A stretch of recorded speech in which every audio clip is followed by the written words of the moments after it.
Você é capaz de responder a esta grande questão? Quem é Jesus? Vamos pensar hipoteticamente que amanhã você vai trabalhar, senta lá na sua mesa na hora do almoço para comer, você está lendo a Bíblia do lado ali, comendo. De repente senta alguém do teu lado, um funcionário novo que chegou naquele dia e viu você lendo a Bíblia, senta do teu lado e fala: você é cristão? Ah, sou sim. Que bom, na verdade, quando eu era criança, minha mãe ia na igreja no Brasil, mas desde que eu vim para o Japão, nunca mais fui. Eu sempre tive curiosidade de saber quem é Jesus. Só ouvi falar uma coisa ou outra, assisti um filme lá sobre ele, mas eu queria de verdade saber quem é Jesus. Você poderia me ajudar? O que você faria nesse momento, diante dessa cena hipotética? Você mataria a bola no peito, saía jogando com tranquilidade? Ou chutava a bola para a arquibancada? Ou seja, você diria para essa pessoa: não, claro que eu posso te ajudar. Será um prazer explicar para você acerca do Senhor que eu tanto amo e conheço. Vamos marcar um estudo, vamos começar nessa semana mesmo, vamos estudar. Ou você diria: puxa vida, eu vou na igreja faz tempo. Eu vou na igreja todo domingo e eu não consigo responder essa pergunta. Eu vou ver na igreja se tem alguém que consegue fazer isso. Qual seria a sua resposta? A sua reação? A minha expectativa, e a do apóstolo Pedro também, é que saibamos responder a razão da esperança que há em nós.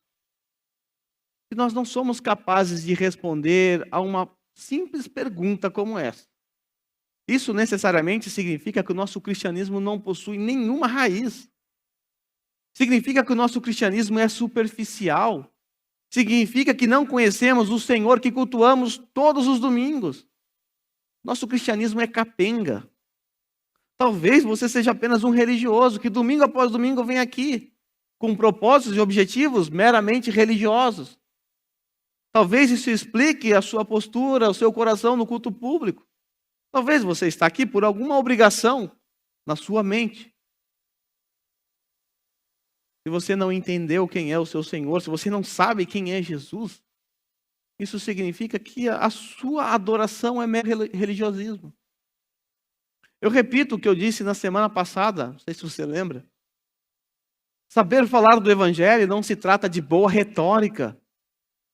Não se trata de saber falar eloquentemente. Se trata de responder, ao seu modo, é claro, a pergunta mais importante que alguém pode fazer a você a qualquer momento, inclusive seus filhos. Quem é Jesus?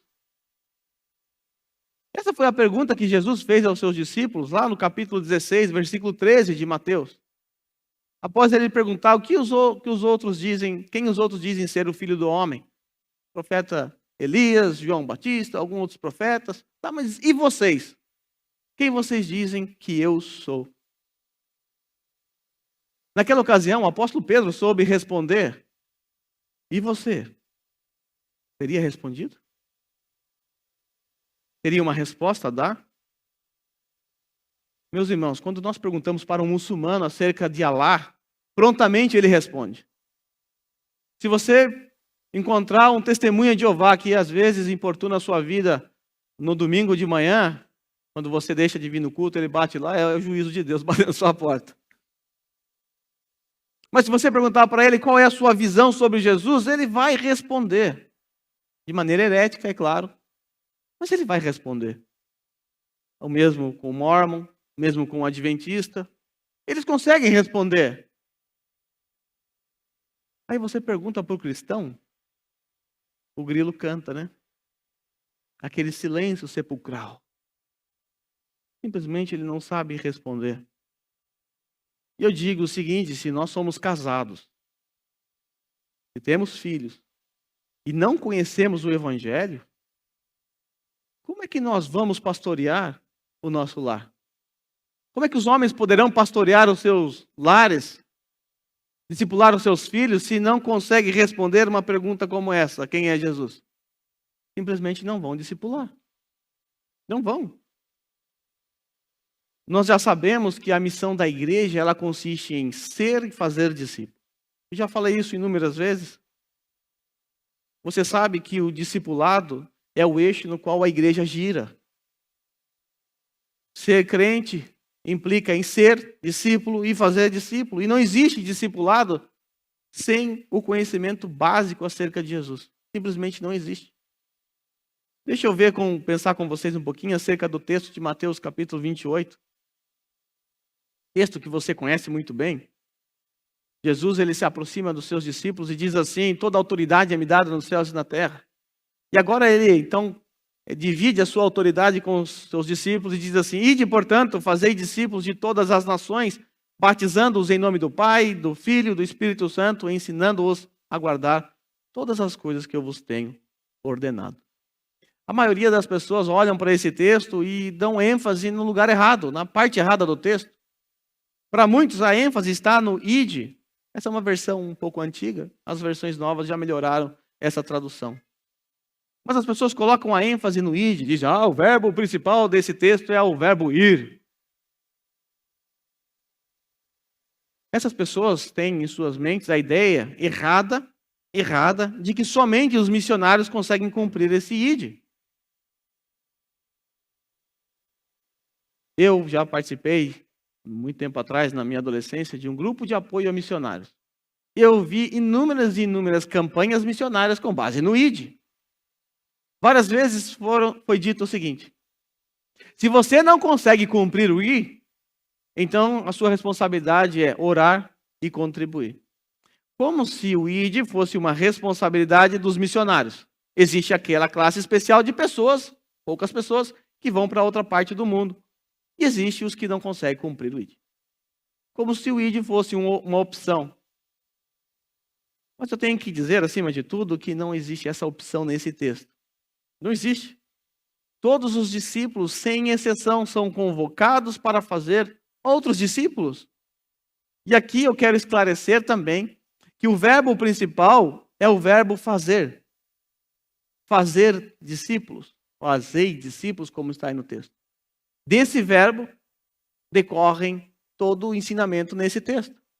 Porque você faz um discípulo quando anuncia o evangelho, seja aqui ou em qualquer lugar.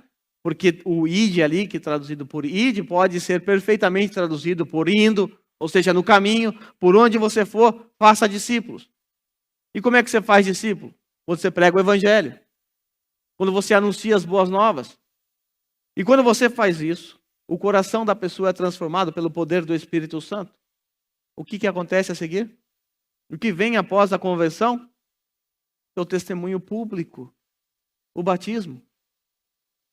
Você sabe muito bem que a membresia na igreja ela só ocorre via batismo. Ou pelo batismo propriamente dito, ou pelo reconhecimento do batismo feito em outra denominação. Alguém que creu em Cristo Jesus se tornou um discípulo de Cristo. Isso significa que ele passou a fazer parte da igreja universal, da igreja de Cristo espalhada por todo mundo. Mas a seguir, ele é batizado. Ele passa a ser membro de uma igreja local. Será que acabou por aí? Ok, já fiz um cursinho de batismo, batizei? Não. O processo de discipulado, ele continua. E ele não acaba até que todos os crentes sejam parecidos com Cristo. Ou seja, não vai acabar nunca. Enquanto você estiver aqui nessa terra, você vai precisar ser discipulado. Você vai fazer discípulo e vai ser discipulado. Por vezes, algumas pessoas me perguntam nas redes sociais: você é missionário no Japão? Eu sempre respondo com uma outra pergunta. Você poderia me definir o que você quer dizer como missionário? Geralmente, o conceito dessa pessoa é a ideia daquele homem, daquela pessoa que saiu do seu núcleo básico e foi para uma outra região. Pode até ser mesmo ser dentro do mesmo país ou fora dele. Esse é o conceito de missionário que nós temos hoje. Tá? É assim que é conhecido. Por exemplo, Paul Washer, nós falamos que ele é um missionário, foi um missionário no Peru. Porque é assim que nós conhecemos hoje. Mas missionário não é somente essas pessoas que vão para fora da sua cidade ou para fora do seu país. O fato é que não há na face da terra um único cristão verdadeiro que não seja um missionário. Se você é um cristão verdadeiro, você é um missionário. Ou seja, você recebeu uma missão. A missão de proclamar o evangelho, de fazer outros discípulos. Essa ordem, então, só será possível de ser cumprida por nós. Como? Se nós não conhecemos o evangelho. Mas como nós podemos fazer outros discípulos se nós mesmos não sabemos responder quem é Jesus? Simplesmente nós não podemos. Não podemos. Uma vez eu ouvi o Paul Washer fazer algumas severas críticas a um grupo de missionários que estava num determinado campo, dizendo que esses estavam ali fazendo um desfavor ao cristianismo, levando um falso evangelho. Tem muitos missionários no campo que são missionários de Satanás, porque propagam o falso evangelho, e tem muitas pessoas que sustentam ainda esse tipo de missão. É preciso saber em quem a gente investe. Quando eu era adolescente, eu sonhava em ser missionário na África. Era meu sonho, esse branquinho no meio dos africanos. E aí, algumas pessoas, conversando comigo na época, as pessoas mais experientes da igreja, me indicaram algumas agências e até mesmo seminário. E tinha uma muito famosa que eu queria entrar, que era a mais indicada. Provavelmente você conhece. E um dia eu estava num grupo, naqueles grupos na internet que existia antigamente, o UOL, sei lá, nem sei se existe mais. Você entrava, tinha grupos dos cristãos, dos Testemunhos de Jeová, vários grupos. Eu entrava no Testemunho de Jeová às vezes para ficar batendo um pouquinho de papo com eles. E eu entrei uma vez num grupo lá de cristãos, onde tinha gincana, perguntas bíblicas, eu gostava muito. E eu conheci uma moça.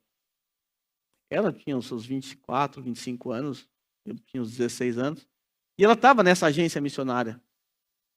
E eu fiquei muito empolgado. Fiquei muito empolgado porque eu queria saber qual era a rotina, o que ela fazia lá. Porque eu queria ir para lá. Era o sonho desse adolescente. Eu fiz algumas perguntas. Como é o seu dia a dia? E ela me disse o que eles faziam lá. E eu estranhei que não havia um momento para estudar teologia, para estudar a Bíblia. E óbvio, eu questionei. Mas vocês não estudam teologia? A resposta dela foi não. Nós não precisamos disso. Mas como não precisa disso? Como que você não precisa de teologia? Não, porque para onde eu vou, não preciso. Eles nem conhecem o evangelho. Qualquer coisa que eu falar tá bom. Eu, lógico, fiquei muito frustrado com isso. O sonho de um adolescente se ruindo naquele momento. Eu decidi mudar de assunto. Comecei a fazer algumas perguntas bem básicas. Lembre-se, eu tinha apenas 1 ano de convertido. Tudo que eu sabia era muito pouco. Mas muito pouco mesmo, era muito raso. Mas perto do que ela sabia, ela não sabia absolutamente nada. Ela nem sabia o que era o evangelho. Então eu comecei a fazer algumas perguntas. Umas perguntas básicas. Quem é Jesus? Acerca da divindade de Jesus. Essa adolescente jovem, ela respondeu basicamente que Jesus não era Deus. Ela teve uma visão deturpada da Trindade, defendeu o unicismo, é claro. Se Jesus não é Deus, ela vai ter que defender uma outra hipótese. Após fazer todas essas questões, eu indaguei de maneira mais dura.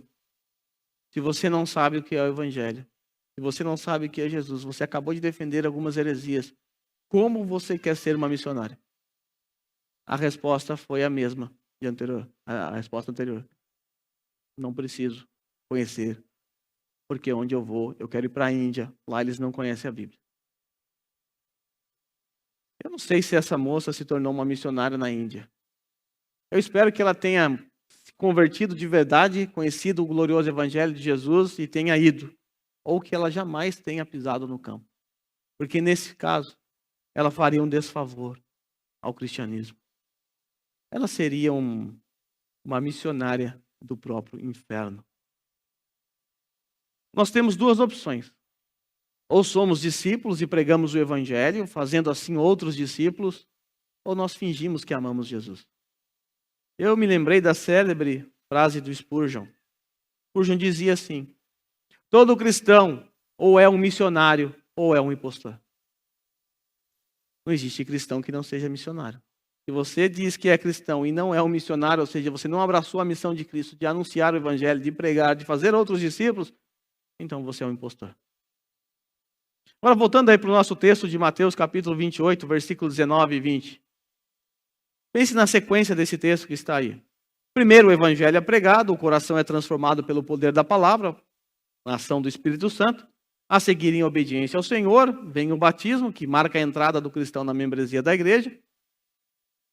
E aí a pessoa, então, ela agora é membro da igreja, nova convertida. Chegou na igreja, foi batizada. Agora começam as nossas maiores responsabilidades para com essa pessoa. Agora nós precisamos ajudá-la a conhecer mais e mais o evangelho. Porque o discipulado é nada mais do que ver Cristo formado no outro. Agora, como você vai formar o caráter de Cristo no outro se você não conhece o caráter de Cristo? E se você não conhece o caráter de Cristo, como você pode ter o caráter de Cristo? Ide, portanto, fazei discípulos de todas as nações, batizando em nome do Pai, do Filho e do Espírito Santo. Olha a parte final. Ensinando-os a guardar todas as coisas que eu vos tenho ordenado. É necessário ensinar a pessoa a guardar as coisas que o Cristo ordenou. Está registrado na palavra de Deus. Mas, se você não conhece o básico, você não pode fazer isso. Você não consegue. Voltemos à nossa pergunta inicial. Quem é Jesus? Se nós não somos capazes de responder a esta questão, simplesmente não conseguiremos obedecer o que está sendo ordenado por Cristo em Mateus capítulo 28. Se você não consegue responder essa pergunta, eu fiz. Você se sentiu agora desanimado, triste por isso? Eu tenho que dizer a você que meu objetivo não é te entristecer. Não é te desanimar. É simplesmente te fazer acordar. É simplesmente te fazer perceber que você tem perdido tempo com tantas coisas inúteis. E tem desprezado aquilo que realmente importa, o glorioso evangelho. Porque se você é um cristão, você não tem a opção. Como você pode dizer que ama aquele a quem você não conhece? Simplesmente você não ama. Mas se você não conseguiu responder, eu quero que você entenda que eu tenho alguns propósitos para você ao longo dessa exposição.